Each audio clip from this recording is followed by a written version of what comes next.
예, 계시록 5장 말씀을 이어서 말씀을 나갈 겁니다. 2페이지의 하단부터 이제 바로 들어갑니다.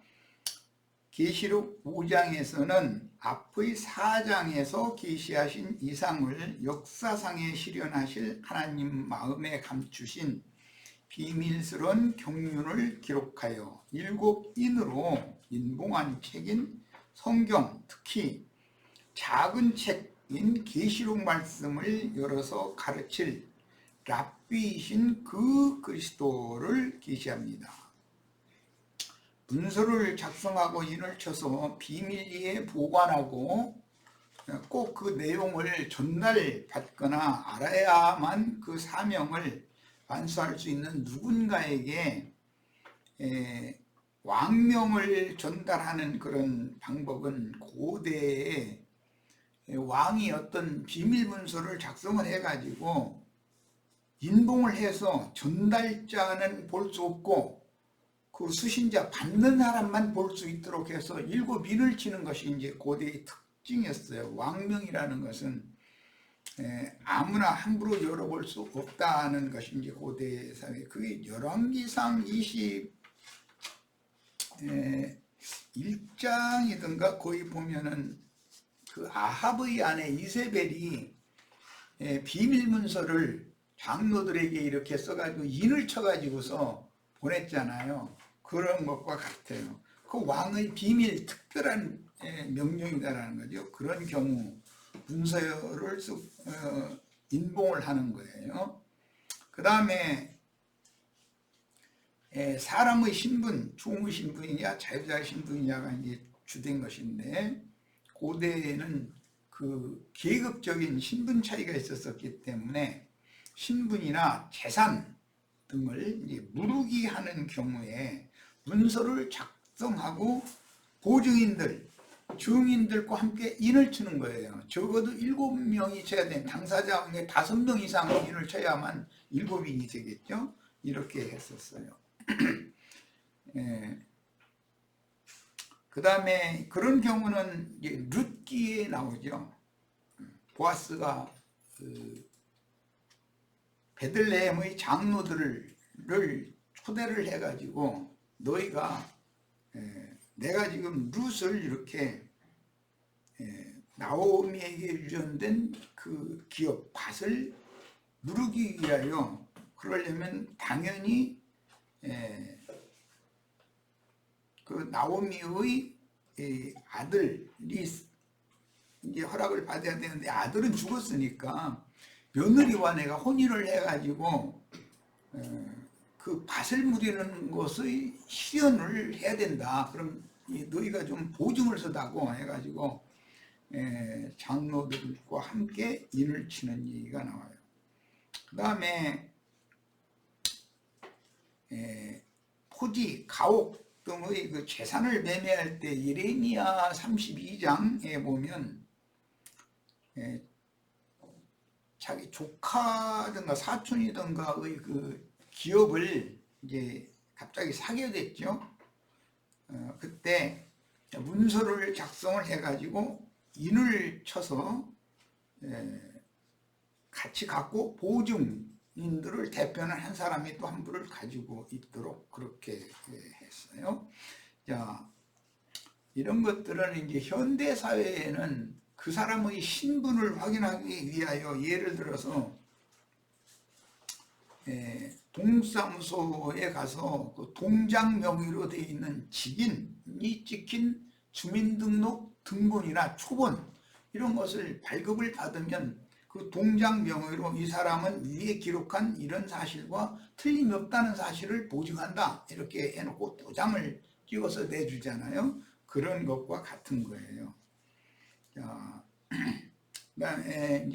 그다음에는 유대 지파의 사자요 다윗의 뿌리인 예수 그리스도, 오직 한 분만이 이기신 분이기 때문에 만물의 처음과 종말, 마지막과 새 시대의 시작과 끝, 그리고 영세에 관한 예언을 기록한 하나님의 책인 인봉된 성경을 열어서 펼쳐주실 자격이 있어서 합당하다는 선언과 찬양이 중심 주제로 다뤄지는 것이 계시록 5장입니다. 본문에서 유대지파의 사자라고 할 때 우리말로는 사자라는 용어가 누구의 보냄을 받은 일꾼이다라고 할 때도 사자라고 그래요. 이제 성경에서는 사도라고 이렇게 했죠. 그런데 짐승세계를 어거하는 짐승세계의 우두머리를 사자라고 또 그러잖아요. 짐승. 여기에서 유대지파의 사자라는 말은 짐승사자를 말하는 거예요. 그러니까 그때 당시 유대인들은 자신들은 선민이라고 자부하고 있었지만 하나님이 보실 때는 이방인이든 유대인이든 말씀을 받은 사람들이든 위로부터 거듭난 사람들이 아니고 육으로 난 자들이었기 때문에 전부 짐승들로 보는 거예요. 하나님께서는. 그게 짐승세계를 지배하고 주장할 수 있는 왕이 사자였죠. 그래서 유대지파의 사자라는 말은 창세기에서 이게 인용하는 말인데, 창세기 49장에 유다를 축복하는 말씀에 보면 유다야 너는 사자 새끼로다로부터 시작을 해가지고 숫사자 암사자로 유다를 이렇게 비유를 했어요. 그러니까 여기 계시록에서 말하는 유대 지파의 사자라는 말은 창세기에서 야곱이 자기 아들들을 축복하는 말씀에 나오는 그 구절에서 인용하는 말이다 라는 것도 분명하게 이해를 하고 계셔야 됩니다.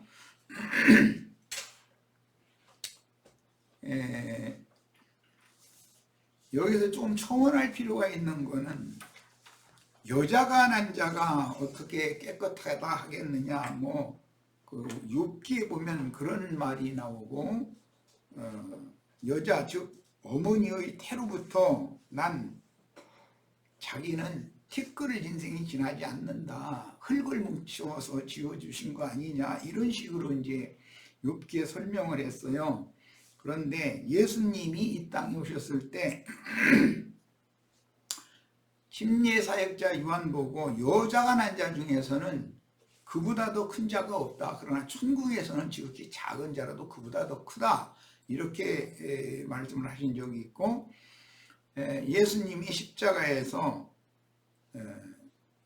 요한과 함께 옆에 있던 자기의 이제 그 육신적인 어머니인 마리아에게 여자여 보소서 당신의 아들이니이다, 이렇게 여자라고 말을 하죠. 어머니 보고. 그럼 우리들은 이 한국 사람의 윤리도덕 관념으로는 그런 말을 들으면 무슨 어머니 보고 여자라고 그러냐, 여자는 수도 없이 많지만 어머니는 단 우주 가운데 한 분밖에 없는 건데 어머니를 존경하는 마음에서 그렇게 말을 하느냐, 이렇게 오해하기가 쉬워요.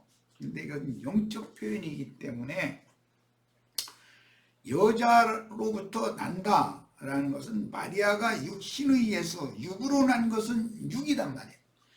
이게 육신의 모친은 여자라고 표현을 하는 것이다 라는 걸 이해를 잘 하셔야 돼요, 성경에서. 그러나 이제 남자가 낳는 것, 우리나라 사람들은 고대부터 아버지가 날 낳으셨다 이렇게 표현을 하죠. 어머니가 날 낳은 것이, 낳는 현상을 보면 어머니가 낳은 거잖아요. 그런데 아버지가 날 낳으시고 어머니는 날 기르셨다 이렇게 표현을 해요. 이게 셈족의 관념인 거예요. 그게 문화거든요. 그 말은 남자가 난 것은 성령으로 난 영이단 말이에요. 그래서 예수는 2번 낳는다라는 것을 정확하게 알고 있으셔야 돼요. 마리아를 통해서 육으로 1번 낳고 그 다음에 부활의 날 하늘 아버지께로부터 성령으로 또 1번 낳는 거예요. 성령으로 난 분은 많은 후사들을 대표하는 맏아들이죠.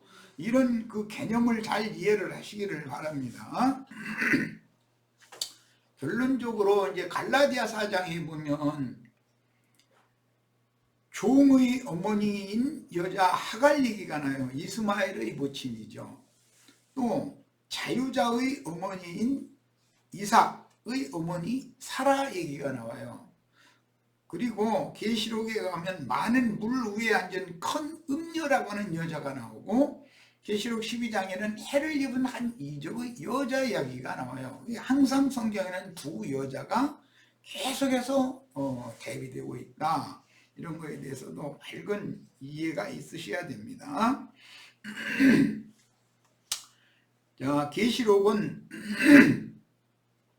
요한 생존시의 일들인 지금 있는 일들과 장차 속히 될 일들이라는 건 요한이 이제 곧 승계할 거다, 이제 그 말인데, 이런 것을 계시로 보여주시고 들려주시는 내용이며, 계시록 5장에서는 7인으로 봉인이 되어 있지만, 이제 계시록 10장에 가면 힘센 천사가 열린 작은 책을 형제 요한에게 주면서 받아먹으라고 그랬고, 그 다음에 많은 백성과 나라와 방언과 임금에게 나와서 다시 예언을 해야 된다라고 분부를 하시는 말씀이 나와요. 근데 5장에서는 인봉이 됐지만 10장에서는 열린 작은 책이 된다. 이거에 대해서 이해가 있으셔야 되고, 계시록 20장 1절로 3절은 본인이 성경을 다 펴서 읽겠습니다.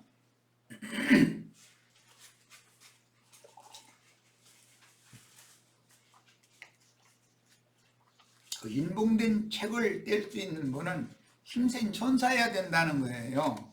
그런데 그 힘센 천사라는 것은 마귀의 능력과 권세를 제어하고 지배하고 다스릴 수 있는 더 강한 자라는 말이에요.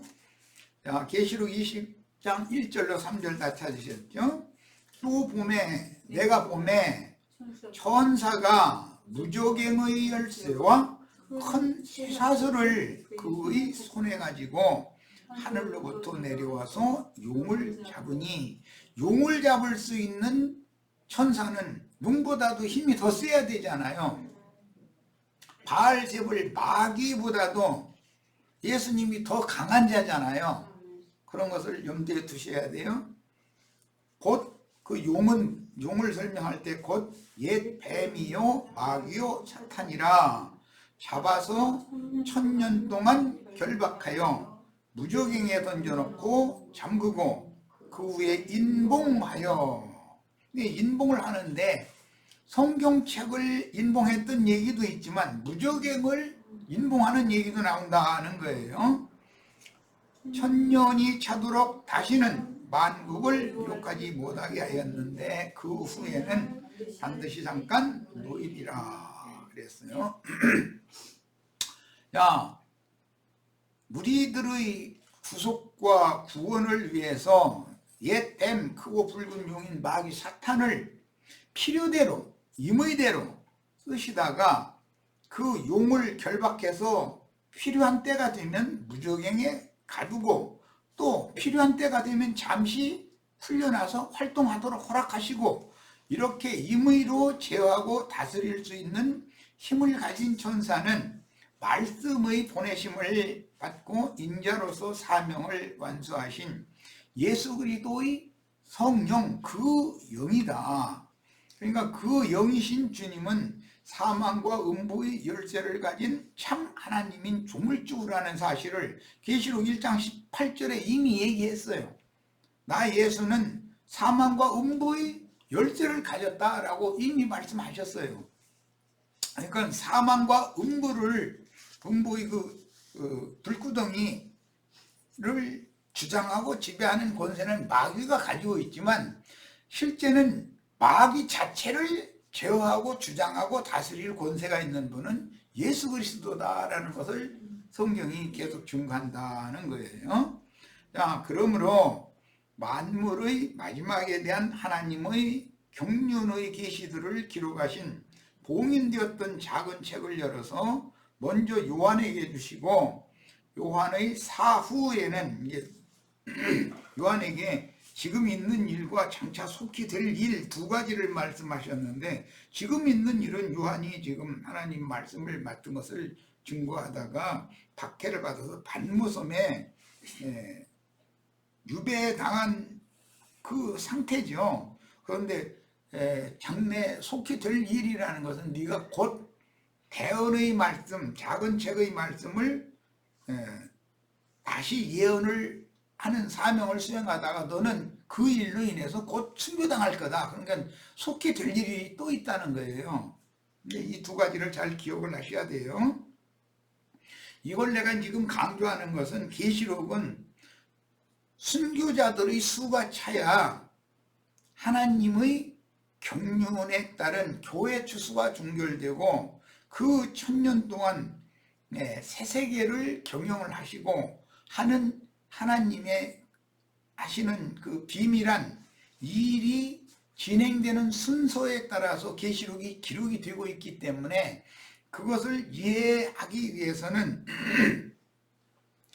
이미 마지막 남은 사도였던 요한 형제가 지금 있는 일, 그 다음에 장래 속히 될 일 두 가지를 몸으로 경험을 하고, 즉 계시록 모든 말씀을 실현하고 주님 품에 데려감을 받았어요. 그러면 요한 사도가 데려감을 받은 그 후로부터는 그 후계자, 이제 후사라고 그러고 상속자라 그러는데 성경에는 후계자들이 계속 대를 이어서 그 일을 수행을 해야 순교자의 수가 찰 것이고 이방인이 충만한 수가 차게 된다 하는 거예요. 하나님의 경륜을 이해시키기 위해서 이 얘기를 강조하는 거예요.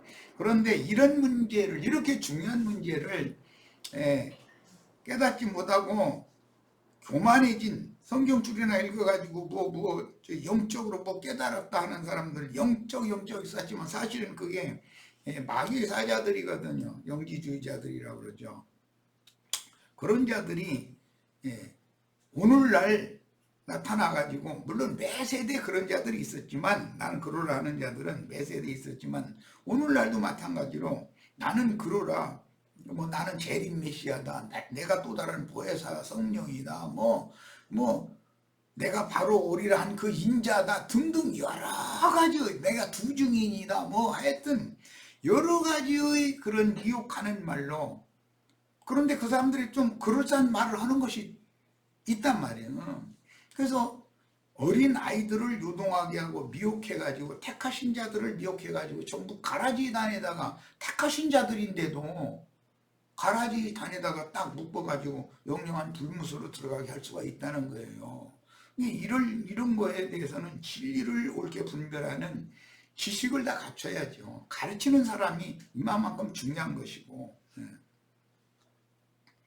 자, 그래서 만물의 그 마지막에 대한 하나님의 경륜의 계시들을 기록한 봉인되었던 작은 책을 열어서, 먼저 예수 그리스도의 성령께서는 지금 요한에게 주셨고, 요한의 사후에는 두 증인으로 쓰실 온 땅에 보내심을 받은 하나님의 7 영들에게 열린 작은 책으로 주셔서 충성스러운 증인의 사명을 감당하게 하여 하나님의 동역자로 쓰셔서 순교자의 수를 채울 때까지, 매 세대마다, 또 이방인의 충만함이 찰 때까지 매 세대마다 이 일을 계속해서 후사를 낳는 거예요. 영적으로 아들을 낳아서 일을 또 맡기고 떠나고, 일을 또 맡기고 떠나고, 이걸 반복을 해야 된다. 이게 왜? 하나님은 영원하신 분이지만 사람은 유한하기 때문에 자기 세대만을 살다가 죽을 수밖에 없는 거다요. 그러면 어떤 사람이 자기 세대를 살다 죽으면 하나님의 일이 다 맞춰지는 건 아니잖아요. 이런 걸 명확하게 깨닫고 엉뚱한 소리를 하는 사람들을 이걸로 분별을 하는 거예요. 아, 저 사람이 적그리스도구나. 적그리스도물이 이게 미혹당해서 거기 가서 맹신자 노릇하고 앉으면, 아, 저게 가라지 단위로구나. 이런 것을 빨리빨리 이게 이해를 할 수 있으셔야 되겠어요. 말씀의 신인 하나님의 보좌 주위에서 천군 천사와 만군 천사들을 지휘하여 여호와 하나님의 영광을 수호하며 세상에 있는 사람 중 누군가에게 하나님의 마음에 품고 계신 기쁘시고 선하신 뜻에 따른 우주 경영을 알리기 위해서 부리시는 사역자로 쓰임받던 사도들의 영과 능력을 승계할 증인들에게 비밀의 계시들을 열어줄 때가 되었고, 이들이 그 사역을 승계하는 사람들이 천국의 후사들이고, 구약 성경에 나오는 상속자들이란 말이야. 천국의 상속자들. 그들 보면 천국의 아들들이다 그랬죠. 그들은 전부 순교자들이다 이거예요. 보좌에 앉으신 말씀의 신성한 인격인 그리스도의 손에 있는 인봉된 책을 열어서 공개할 자는 창세로부터 대속물과 아담 세계에 오셔서 세상의 모든 죄를 지고 죽임을 당하였다가 살리심을 받아서 맏아들이 되신 그리스도 예수와 그 영, 이것은 창세기에서는 아벨 대신해 주신 셋으로 예표가 됐어요.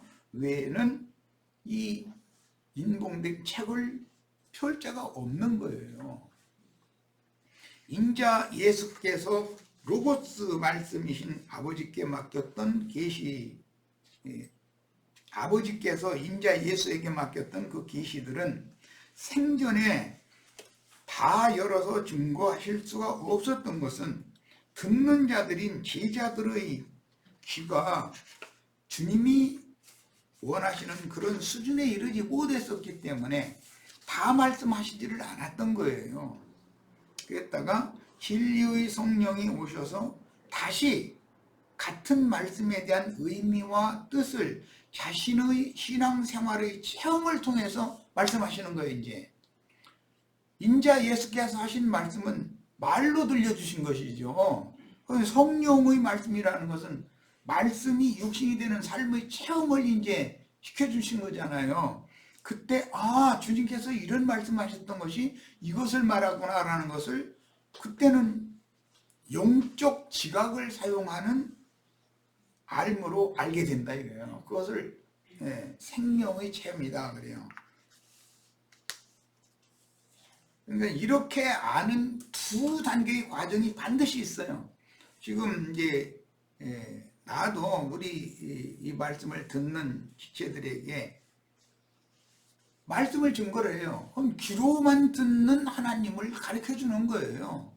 그런데 귀로 들어서 알고 있었던 그 하나님이 각자의 삶의 체험을 통해서 성령이 직접 풀어서 설명을 해 주시면 이 말씀이 바로 이거구나 라고 아는 것은 생명이 됐다고 그러는 거단 말이야. 그러니까 생명을 주시는 분은 생명이신 그리스도의 성령이라 하는 일이지 어떤 인간이 누구에게 생명을 줄 수는 없잖아요. 말씀을 다만 깨닫도록 문을 열어서 주님께로 중매를 하는 일, 말씀을 증거하고 대언하는 일만 할 수 있을 뿐이지 사람은 거기까지 하는 거예요. 그 말씀을 잘 받아들인 사람에게는 주님께서 그 남은 인생을 통해서 말씀을 이루실 거예요. 그 자신에게. 이것이 구원 방법이다. 그래요.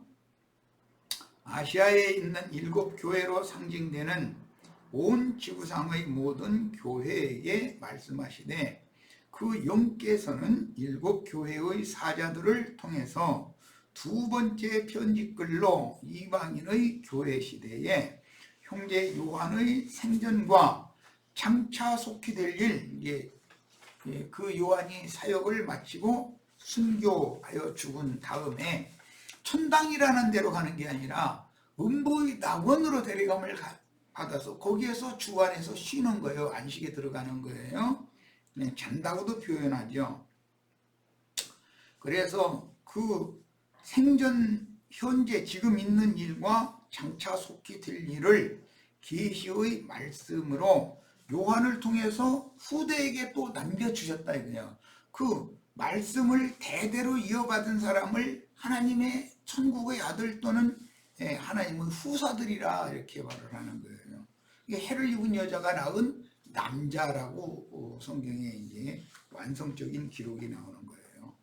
자, 이제는 속히 될 일의 그 실현, 그것은 형제 요한이 작은 책의 말씀을 받아먹고 나가서 다시 예언을 하다가 순교하는 것을 말하는 거예요. 사랑하시던 제자 요한마저 데려가실 때가 이르렀으므로 사도시대 이후의 증인들에게 만물의 마지막을 계시한 작은 책의 말씀까지 열어서 그 사역을 이어서 수행하게 해야만 하나님의 경륜을 이룰 수가 있기 때문이에요. 지금 이 시간에 나누는 이 말씀에 대해서 깊은 인상이 있으셔야 돼요. 이 진리를 알면 어떤 사람이 내가 그러라, 내가 재림 메시아다, 내가 두증인이다, 나는 또 다른 보혜사다 등등, 내가 인자 본 그다, 이제 이거 여러 가지 표현을 해요. 그런 자들 만나면 저놈은 이거 적그리스도구나, 저 가라지씨 뿌리는 놈이로구나. 가라지씨는 진리의 말씀과 너무 쌍날 때는 똑같아 보이게 이렇게 하는 거예요. 전문가가 아니면 몰라봐. 그러므로 모든 세대마다 자기 세대에 보내심을 받은 증인들은 자기 몫의 사명을 자기 세대에 다하고 음부의 낙원으로 데려감을 받아서 증인들, 저 순교자의 수가 차기까지 주 안에서 자면서, 즉 안식하면서 오는 부활 때를 기다리고 있는 거예요. 오는 부활 때는 주 안에서 자던 자들이 단체적으로 일어나서 그리도 심판대에 서서 승천, 하늘의 도성으로 승천할 자와 남겨질 자를 주님이 그리스도 심판대에서 다 판단을 할 거단 말이에요. 그런데 우리는 그리스도의 심판대에서 넉넉히 이기는 자로 판단되어져서 거룩한 성 예루살렘에 들어갔다가 오는 세상에 주님이 또 다시 내려오는 이야기를 이제 흔히 기독교계가 이제 재림 예수 이랬었는데 그 재림 예수는 계시록 3장 12절이나 계시록 21장 3절에 의하면 하늘의 하나님께로부터 거룩한 성 예루살렘 신부성이 내려온다고 되어 있지 인자 예수가 또 내려온다고 되어 있지 않단 말이야. 이런 거에 대한 진리가 딱 가려져 있는 거예요, 세상 교계에는. 그러니까 우리는 주와 함께 죽고 함께 장사되었고 함께 부활되고 함께 승천했다가 함께 재림하는 것을 죽어야 된단 말이야. 데살로니가 전서 3장 13절에 보면 주님이 혼자 온다고 되어 있지 않고 수많은 그분이 성도들과 함께 온다고 되어 있어요. 그리고 4장에는 주 안에서 자던 자들을 데리고 오신다 이렇게 되어 있어요. 그들이 누구냐? 내가 계속해서 증거한 수락천사들인 치천사들이다 이거예요. 온전케 된 의인의 영들이다 이 말이야. 증인들, 구름 같은 증인들이다 이거예요. 그들을 타고 오신다고 예언이 돼 있어요 이미. 그런데 이런 말씀에 대해서 전혀 이해가 없는 거예요. 기독교계는 전부 육적으로만 생각하니까. 그리고 육신이 죽는 걸 그렇게 두려워해. 그래가지고 일생에 매중로로 사는 자들이라 그들이 지어낸 말 중에 유명한 말 휴거라는 말 휴거. 육신이 호련히 변화돼가지고서 막 좋은 세상으로 간다 이제 이러고 앉았는 거예요. 우리는 교회 생활이라는 게 뭔지를 아셔야 돼요. 육으로 난 사람이었지만 성령으로 영이 거듭난 이후에는 교회 생활을 하는 거예요. 개인적으로 집에서 성경 읽고 저 산속에 들어가서 굴속에 들어가서 날마다 기도하고 그러는 게 아니고 그리스도의 몸된 교회에 붙은 지체로서 그리스도의 몸을 건축을 하는데 그리스도의 몸을 건축한다라는 말은 자신의 거듭난 속사람이 부패하고 썩은 옛사람의 마음인데 이건 걸음이요. 걸음. 새 사람의 걸음이란 말이야. 고린도전서 15장 그 마지막 부분에 보면 생명은 사망을 삼키고 이긴다 이랬어요. 많이 폭삭 썩고 걸음기가 많은 사람이 흙이 깊고 걸음기가 많은 좋은 맛이단 말이야. 그런 사람은 생명의 씨가 부패한 마음 땅에 떨어지면 많은 영양분을 흡수해 가면서 더 잘 자라가지고 생명의 열매를 자연히 맺게 돼. 이게 생명률이라는 거예요. 내가 이걸 계속해서 지금 가르치고 있는 거예요. 교회 생활이라는 것은 그래서 겉사람이 후패되어지는 동안, 후패된다는 것은 속사람이 걸음길을 자꾸 빨아먹는 거예요. 속에서.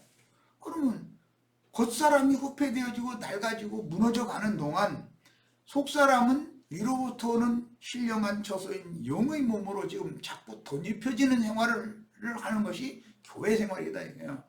그래서 자기가 이 생에 살아서 교회 생활을 하는 동안에 육으로 난 자가 아닌 성령으로 난 속사람 영이 옛사람 죄악으로 말미암아 부패하고 썩었던 육신의 마음속에 있는 모든 영양분을 소멸시키는 만큼 속사람이 점점 자라서 온전케 된 의인의 영으로 속에서 그리스도 형상과 모양으로 지금 덧입혀지고 만들어지는 중이다. 이걸 변화하는 과정이다 그래요. 나타낼 때는 부활 승천하신 그리스도의 모양으로 변형돼가지고 나타나는 것이지 변화하는 것이 아니에요. 변화는 교회 생활에서 속사람이 겉사람의 모든 죄의 성품, 육에 속한 연약한 것들을 다 빨아먹고 영양분으로 취하면 겉사람은 속사람을 자라는 토양이 될 수가 있는 거단 말이야. 생명의 능력은 사망을 삼키는 거예요. 사망의 능력이 아무리 강해도 생명의 능력을 이길 수는 없는 거예요. 이런 이치를 알아야 돼. 이게 생명의 전환이다 이 말이야. 자, 그래서 자기 세대에 보내심을 받은 증인들은 자기 몫의 사명을 이 생에 살아있는 동안에 충성스럽게 다하고 천당으로 가는 것이 아니라 사후세계인 음부의 낙원으로 데리고 가시면 그곳에서 주 안에서 자기 일을 마치고 쉬게 해주신다 이거예요. 그것은 잔다고도 표현을 해요. 그러다가 마지막 나팔 소리가 나면 그때는 부활의 때요. 세상 교계로 말하자면 짐승의 때인 큰 환란의 때단 말이에요. 마지막 이제 추수를 하는 때이기 때문에 그때 주 안에서 자던 자들이 다 일어나는 거예요. 살아서 그날을 맞은 자들은 만약에 이 세대라면 우리는 살아서 그날을 맞은 자가 될 것이고 우리 바로 앞서간 신실한 믿음의 증인들은 주 안에서 자는 자들이 될 거예요. 그런데 주 안에서 자던 자들이 먼저 일어나고 그 다음에 살아서 그날을 맞은 자들은 휴거되는 것이 아니라 육신의 목숨이 그때는 짐승의 때이기 때문에 짐승의 이름이나 그 이름의 표시를 이마에나 손에 받지 않고 거부하면 수가 몇이든지 다 죽인다 그랬어요. 그리고 주님이 추수하는 말씀을 할 때는 그러므로 이제부터 주 안에서 죽는 자들은 복이 있도다. 이거 예리한 낫을 온 땅에 휘둘러서 곡식을 거두는 말씀으로 이어지고 있어요. 그러니까 추수라고 하는 것은 결국은 죽는 것인데 육의 목숨이 죽는 것인데 마지막 추수가 되는 이 생에 살아서 마지막 단에 들어갈 자들은 죽자마자 음부에 가서 대기할 필요가 없는 거예요. 그때는 음부에 있는 자들이 먼저 일어날 때니까 음부에 가지를 않죠. 그래서 두 증인은 장사되지 않고 바로 승천하는 얘기가 나오잖아요. 그래서 나는 알아듣기 쉽게 하려고 나랑 같이 가. 내가 이런 얘기를 하는데 잘 이해를 하셔야 돼. 나 갈 때 길동무 구하느라고 지금 이러고 있는 거예요. 같이 갈 사람. 다 그런 거에 대해서 뭐 그러고 나도 아니면 지금 늙어 빠졌고 쭈글쭈글하고 나는 이제 30대인데 어떻게 같이 가냐고. 아이 그거 억지로나 같이 가자고 안 해. 억지로 어떻게 같이 갈 거예요 그거요.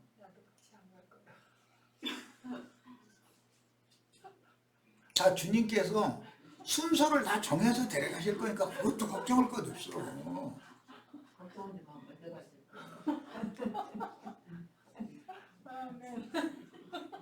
그러므로 계시록 부분이 말씀드린 천국 곡식 추수와 가라지 추수 그리고 그들이 사후에 음부의 안식을 거쳐서 마지막 나팔, 계시록에서는 7째 나팔이라고 그래요. 그 나팔이 부러질 때가 부활의 때이고 그때는 짐승의 때이기 때문에 그들이 마지막으로 사후세계 음부의 안식을 거쳐서 마지막으로 들어가는 것은 거룩한 성 예루살렘입니다. 하나님의 영광만 충만한, 거기는 거룩한 성 예루살렘 자체가 새하늘과 새 땅의 신전이다 이거요. 성전이다 이거요. 그래서 더 그 완전한 그 성전 안으로 들어갔다가 주님은 성전인 거룩한 성 새 예루살렘과 오는 새 세상 인맞은 이스라엘 12지파가 제사장 나라를 회복해서 전도의 사명을 수행하게 되는 그 새 세상에 거룩한 성 새 예루살렘과 함께 내려오시는 거예요. 이것을 기독교계는 독생자 예수가 또 막 공중 구름에서 막 어떻게 막 내려올 거다 이 얘기를 하고 앉아서 얼마나 어리석은 자들이고 답답한 사람들이에요. 인자 예수로는 또 올 필요가 없어요. 매 세대마다 육신을 입은 우리 같은 죄인들을 그분이 영으로 오셔서 입고 여전히 이 세상 사람들에게 전도 일을 매 세대에게 하시고 있는 거예요. 지금 모든 육체에게 그분의 신을 부어준다는 말씀이 무슨 뜻인지를 이해를 하셔야 돼. 그분의 신을 받으면 당연히 전도자로서 증인의 사명을 수행하다가 주의 품에 대례감을 받는 거 아니겠어요? 자, 그래서 마지막으로 가게 될 처소라는 건 거룩한 성 예루살렘인데 그런 우주의 경영에 대하여 증거하다가 순교자로 증인으로 남은 생애를 살다가 주의 품에 대례감을 받도록 온 땅에 다시 하나님께서 보내신 하나님의 7영, 7분들로 상징된 증인들을 파송하여 영원한 복음을 전하게 하려는 거예요. 이 영원한 복음이라는 말도 세상 교계에서는 굉장히 오해를 하고 있어요. 영원하다라는 것은 이 육신의 장막을 입은 사람은 영원할 수가 없어요. 그러니까 죽음 세계 너머에 가서 영생의 처소를 가르쳐주는 복음이다 이 말이지. 영원한 복음이라는 게 어떤 특별한 자기만 영원한 복음 같은 사람이다 이런 사람들이 가끔 나타나는 것 같아요. 그도 역시 나는 그러라 하는 사람 중에 하나예요. 온 땅에 보내심을 받은 개헌자들 진리의 영들이 다 되셔서 영원한 복음을 꼭 전파하셔야 되는데 계시록의 말씀이 전부 영원한 복음이 중심이다 이 말이에요. 하나님 말씀과 저희 가진 증거를 인하여 목배임을 받기까지 충성된 증인으로 영원 세계를 상속받는 영원 세계에 들어가는 것을 가르치는 복음이다 이 말이에요. 육의 몸으로 어떻게 영원 세계를 상속받겠어요? 혈과 육은 하나님 나라를 유업으로 받지 못하는 건데.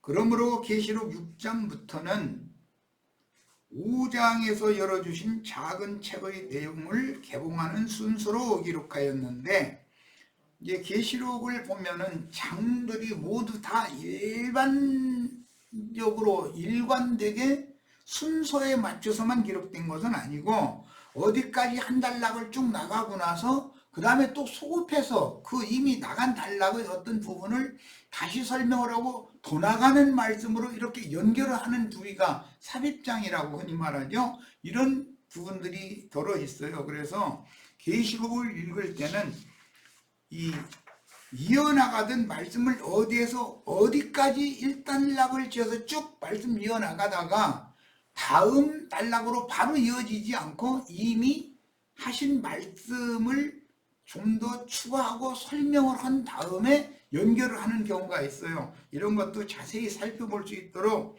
지혜와 계시의 영이 우리 형제 자매님들에게 함께 열리는 축복이 있기를 바랍니다. 첫 시간 여기까지서 마칩니다.